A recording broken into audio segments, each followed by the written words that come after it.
Hi, I'm here with Cassio Werneck. We're in his academy in Sacramento, California, and we're doing an impromptu interview. First, Cassio, before we get started, what's your website? My website is, you can go search, you're going to start November 1st, CassioWerneck.com or WerneckJiu-Jitsu.com. So, tell me, how old are you? I'm 32 years old, I'm from Brazil, and I've been living here 3 years and a half.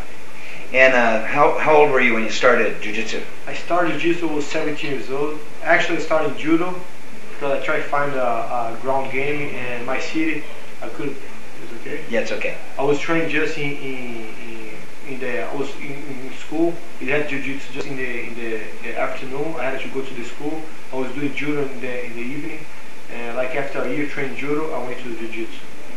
Tell me about your championships before you came to Sacramento and what you've been doing. And weren't you a Pan Am champion and a world champion too? I 3 times Pan American champion, 3 times national champion, world champion 2003, 2 times second place running up, and 3 times third place in the roads. Wow. And when you studied in Brazil, you said you started at age 17, right? Yeah. So who were your main teachers? My main teacher is Ricardo Reis. His name, he came from Oswaldo Alves. It's the same, came from Grace, Callos Grace. And I started with him like when I was 19 years old. I did 1 year before with Sardella. It was much more like his self-defense style. It gave me a good base for self-defense too. He was a sheriff in Brazil, the police, federal police in Brazil. I started with him kind of, now he's maybe middle 70s, but he's a great guy, and he's still teaching my home city, Brasilia. And are you still, your home city is Brasilia? Yeah. And are you still competing? I'm still competing. This year I have some deal with some injuries, but I did 2 tournaments, the gi, and 1 did out the gi, and I won. And I did a mixed martial arts fight too, WC. I won my fight too. But since June, I don't have been competing. I just take care of my injuries and take care of the school too. But next year, hopefully, pretty positive. I'm gonna be healthy to try at least 1 more year in the roads, 1 more shot in the roads. That's in the World Championship. World Championship. Yeah. We call Mundials. So you saw the recent Matt Hughes and BJ Penn fight. What'd you think? I thought, it's fun about BJ Penn. I always heard about him. I think he is a great jiu-jitsu guy, great boxing. But in his 2 losses, in his last 2 losses, he proved me he's one of the best pound by pound in the world, no doubt. He lost to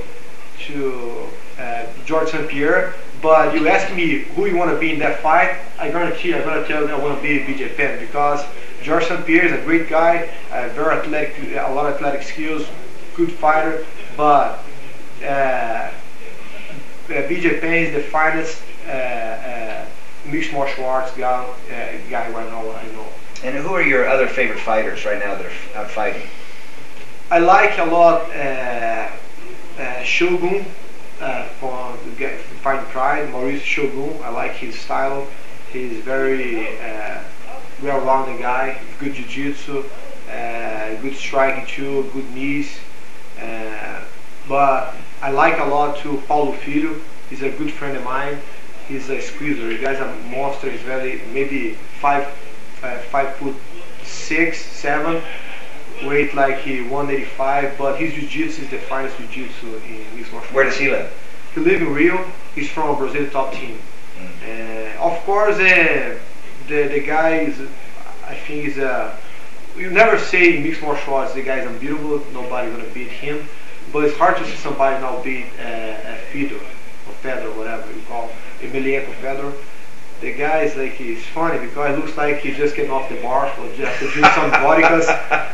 But he's an animal, I don't see it. I thought maybe Minotauro can beat him, but Minotauro is a good friend of mine. I like him a lot, but I don't see him beat Fedor. I don't see any guy. Tim Silva, sorry, he's a great guy too, really good, but Fedor now, I think just Krokop can go toe to toe with him, but I still think Fedor is the best fighter right now, no doubt. So a lot of people who are going to watch this film either don't have a jiu-jitsu school to train in, they're really interested, but they're really beginners. What does a guy do if he lives in a town, there's no jiu-jitsu? How do you get started if you don't have an instructor? Oh, that's a good question, because right now I have so many DVDs, so many books you can read, but you don't have the knowledge. We don't have somebody for help you, some instructor to help you understand when you're gonna use the techniques you learn. It's pretty hard, but you have to start somehow. When I started in 1991, I didn't have any instructor too. I started judo, but I loved so much. I liked what I was doing. But it's hard, but that's not impossible. You know, start with the DVDs, very basic DVDs. Don't try the ones very fancy ones. Don't want to help you at all. I guarantee don't want to help you at all. But the basic is fundamental is most important for you to start.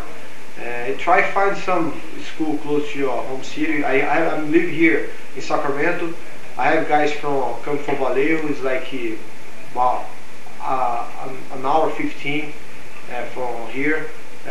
Guys from Modesto is like 1 hour 30 minutes. Yeah, I come an hour. An hour. They have so many students come very far away. That's not impossible, you know. But it's a great sport, you know, great martial arts. You know, that's something you can do for a whole life.